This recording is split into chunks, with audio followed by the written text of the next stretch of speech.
안녕하세요. 복음 채널의 김상득 목사입니다. 이 시간에는 창세기 50장의 내용을 전해드리도록 하겠습니다.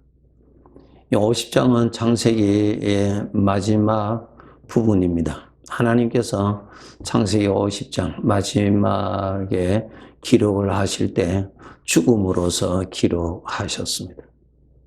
네.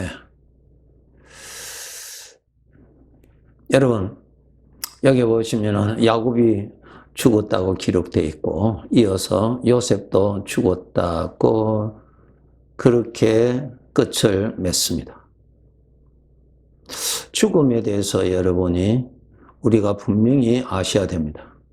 요한계시록 20장 12절에 보시면은 우리 주님께서 예수님의 제자 요한에게 보여주신 내용입니다. 그게 내가 보니, 주님께서 보여주셨죠. 내가 보니 죽은 자들이 이 세상에서 죽었다고 하는 자들이 큰 자나 작은 자나 그 보좌 앞에 서 있더라. 하나님 앞에 서 있더라. 이 세상에서 죽었다고 하는 사람들이 그곳에 하나님 앞에 서 있더라. 그리고 책들이 펴 있고 또 다른 책이 펴졌으니 그 생명책이라. 죽은 자들이 자기 행위를 따라 책들에 기록된 대로 심판을 받더라. 놀라운 내용입니다. 이 세상에서 여러분 우리가 죽었다고 하는 말은 그 사람의 몸이 죽었다는 것입니다. 몸이 죽어요. 그 사람은 죽은 것이 아닙니다. 이것을 여러분이 아셔야 됩니다. 동물은 죽었다 하면 그냥 죽은 거예요. 사람은 죽었다는 말은 그 사람이 이 세상에서 한평생 사용했던 몸이 죽습니다. 그 사람이 떠나면 몸은 죽게 되어 있거든요. 그 몸이 죽은 거예요. 누구가 죽었다, 그건 틀린 말이에요. 그 사람의 몸이 죽은 거예요. 네, 그 사람 죽은 것 아닙니다. 그 사람은 하나님 앞에서 심판받더라 그랬습니다. 왜 하나님 앞에서 심판받습니까? 창세기 1장, 지금 창세기 50장 마지막 부분이죠. 창세기 1장에 보시면 하나님이 창조하셨더라. 하나님이 주인이시니까 주인이 심판하시는 것입니다. 참 창세기는 너무너무 귀한 내용입니다. 이 골격이에요. 기둥들이에요. 마지막 부분이 죽음이라고 하는 단어로 끝납니다. 죽었다. 이 죽음이라는 것은 몸이 죽은 것입니다. 그 사람이 죽은 것이 아니에요.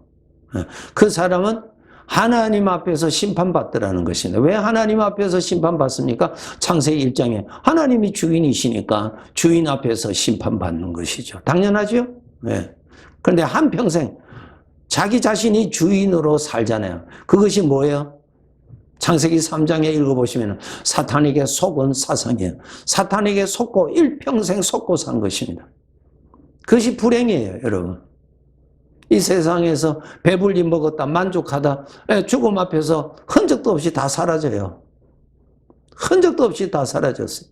이 세상에서 권세, 명예 가졌다고 좋아하죠. 그것도 흔적 없이 다 없어지는 것입니다. 참 우리 인간은 불쌍한 자입니다.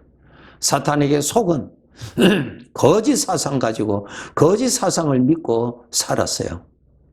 죽은 자들이 하나님 앞에서 다 심판받더라. 그리고 두 번째 알아야 될 것이 책들이 있더라. 그 책에는 그 사람의 삶이 기록되어 있더라. 비유가 아니에요. 사실입니다, 여러분. 자기 행위를 따라 책들에 기록되어 있더라. 다 기록이 된다는 것입니다. 오늘날 우리들의 여러 가지 것들이 다 기록이 되죠? 다 기록이 되잖아요. 네. 우리들의 정보 기록이 다 되잖아요. 네. 이민국에 간다든가 우리가 비행기 타고 외국으로 간다고 할 때 나의 정보가 거기에 다 들어가 있습니다. 다 들어가 있어요. 그동안 내가 이곳에서 세금을 잘 냈는지 어떤 뭐를 잘못했는지 그런 것들이 다 기록되어 있잖아요. 충분히 이해가죠. 하나님 앞에 우리들의 생애가 기록되어 있다는 것을 우리가 깨닫고요. 더 정신 차리고 사셔야 됩니다. 시간 지나면 다 지나가는 것 아니에요. 정말 깨어서 사셔야 됩니다. 책들에 기록된 대로 심판을 받으니라. 그러니까 이 세상의 삶이 중요한 거예요. 이 세상의 삶에서 그가 어떻게 살았느냐 하는 내용대로 심판을 받더라. 하나님이 심판하십니다. 이 세상 사람들이 죽음을 통해서, 몸의 죽음을 통해서 그 사람이 떠나지요. 왜 떠납니까? 본인이 떠납니까? 아니지요. 하나님이 부르시니까 떠나는 것입니다. 그래서 그 사람이 떠나면 몸은 죽어버려요. 몸이 죽으니까 사람이 떠나는 거 아닙니다. 예. 이 몸의 주인은, 이 몸의 생명은 사람이에요. 사람이 떠나면 몸은 그 순간에 죽어버려요. 네.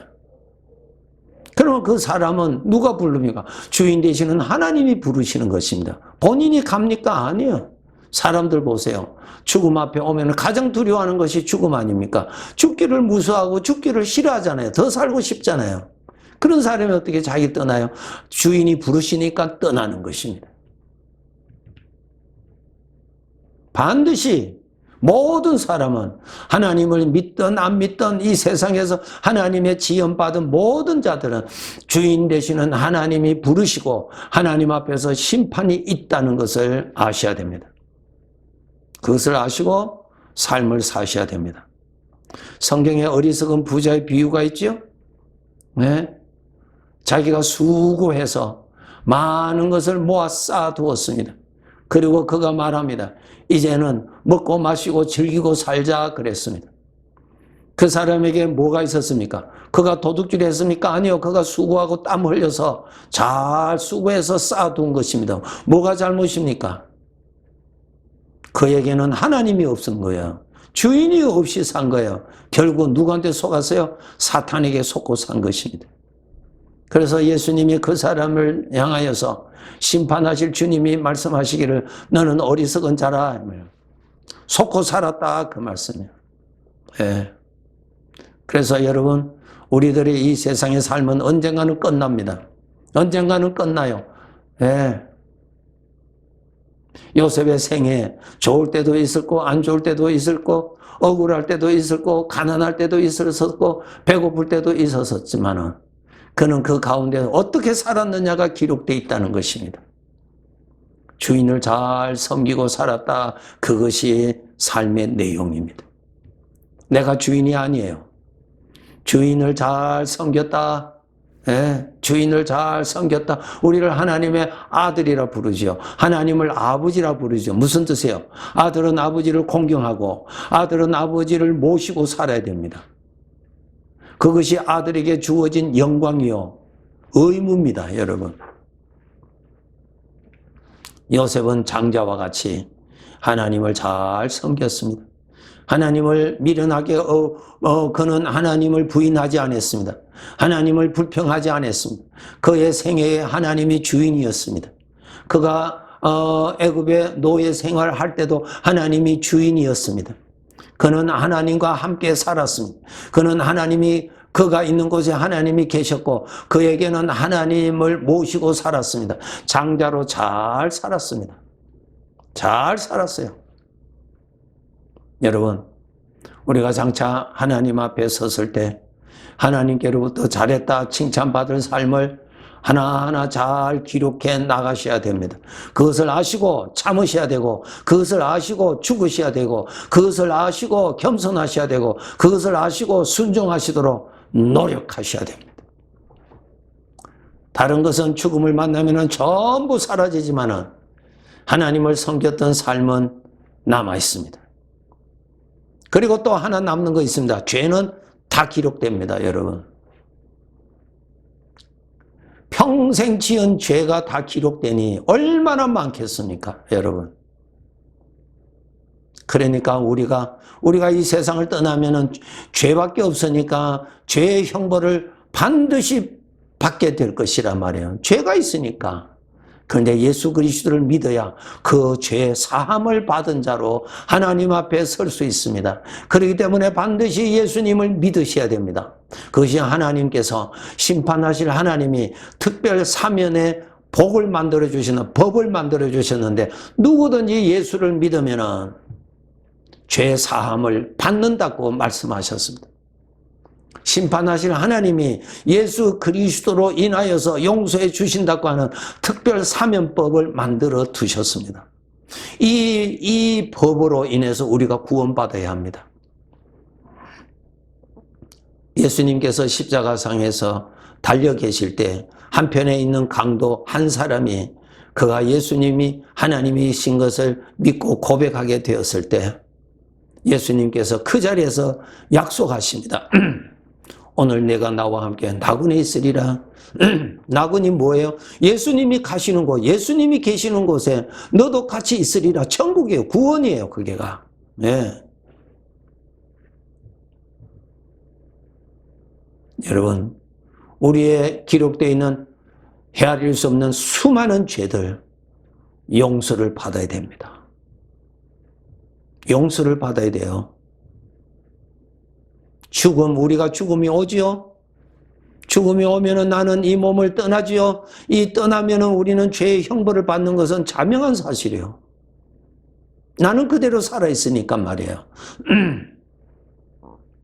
그 죄의 용서함을 받아야 됩니다.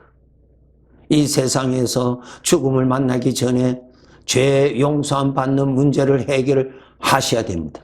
반드시 하셔야 됩니다. 만약에 하시지 않으시면은 여러분이 지은 죄는 기록이 다 되어 있는 대로, 기록되어 있는 대로, 그가 행한 대로 심판받는다고 그랬습니다. 가장 두려운 것이 죄의 심판입니다. 모든 죄가 다 자기 앞에 다 나열됩니다. 그것 보고 자기가 하나도 부인할 수 없게 되니 얼마나 두렵겠습니까? 이런 심판이 있으니 여러분 반드시 예수님을 영접하시고 예수님을 여러분의 삶에 모시고 사셔야 됩니다. 그분이 계셔야 특별 사면을 받습니다. 모든 죄를 용서해 주신다고 하나님께서 약속을 하셨어요. 약속을 믿고 준비한 자는 하나님께서는 약속대로 지켜주시는 분이십니다. 그 다음 두 번째로는 하나님 앞에 상급을 받으셔야 돼요. 영광을 받으셔야 돼요. 하나님을 기쁘시게 하는 삶을 사셔요. 그것이 기록되도록 사셔야 됩니다. 자기 자신을 섬기면서 살지 마세요. 그는 죄의 종이 되었을 때 살았던 삶이에요. 하나님을 기쁘시게 하는 삶을 사셔야 됩니다, 여러분. 그런 삶을 열심히 사셔야 됩니다. 부지런히 사셔야 됩니다. 나와 함께 계시는 주님을 의식하도록 정말 노력하시고 주님이 내 중심을 아시니까 정말 주님 앞에 무례하게 언행을 조심하시고 무례하지 않도록 그분을 멸시하지 않도록 그분을 부인하고 무시하고 그렇게 하지 않도록 항상 조심하시고 그분이 주시는 믿음의 생각, 생명의 생각을 따라서 그것을 마음에 품고 그것을 누리고 사시도록 그렇게 여러분이 수고하셔야 됩니다. 우리 하나님의 자녀들, 이 세상의 모든 사람에게 죽음이라는 것이 오는데 이 죽음이 구원받은 자와 구원받지 아니한 자의 극렬한 차이가 있습니다. 극과 극입니다. 우리 구원받은 자들의 죽음은 이 세상에서 우리가 광야 같은 곳에서 죽음의 그늘이 되는 고통과 아픔과 눈물과 여러 가지 괴로움 속에서 시달림 받았던 이 죽음의 그늘에서 완전히 벗어나서 빛이 되는 천국으로 들어가는 것이 우리 믿는 자의 죽음이고 예수 그리스도가 없는 사람의 죽음은 똑같은 이 세상에서 아픔과 고통과 괴로움과 또 좋았다는가 만족과 아픔과 분노와 이러한 죄의 고통 시달린 그늘 속에 살다가 완전한 어둠으로 들어가는 것이 죽음입니다. 참 무서운 것입니다. 천국에 대한 기록이 요한계시록 22장 5절에 보시면은 그곳은 등불과 햇빛이 쓸데없으니 이는 주 하나님이 그들에게 비치심이라. 거기에는 어두움 죄가 없습니다. 죄가. 예. 우리에게는 죽음은 하나님이 주신 큰 선물이에요. 다시는 눈물이 없고, 다시는 아픔이 없고, 다시는 곡하는 것이 없고, 다시는 사망이 없는 곳으로 우리를 옮겨서 사는 곳이 천국이고, 예수 그리스도가 없는 사람은 자기의 지은 죄의 형벌 받으러 가는 곳이 죽음이에요. 영원한 죽음. 거기에는 빛이 없고 영원한 멸망과 영원한 흑암 속에서 산다고 기록되어 있습니다. 귀하신 성도 여러분, 우리에게 죽음은 이제 시간이 되면은 다 만나게 됩니다. 그것이 하나님이 정하신 때가 되면은 다 오게 되어 있습니다. 열심히 준비하셔서 하나님의 책에 다 기록되어 있으니 어려운 중에서도 하나님을 기쁘시게 하는 믿음의 생활을 잘 한 장 한 장 하루하루 잘 기록되도록 사세요. 그날을 위해서 씨를 뿌리세요. 네. 하나님을 높이고 하나님을 기쁘시게 하는 삶을 사세요. 하나님을 기쁘시게 하는 삶은 믿음으로 살고 생명의 생각을 따라서 누리고 살아가는 것이 바로 그 길인 것입니다. 그래서 그날에 칭찬과 영광을 크게 받는 하나님의 백성 중에 우리들도 속하도록 남은 생에 힘차게 달려가시기를 바랍니다. 감사합니다.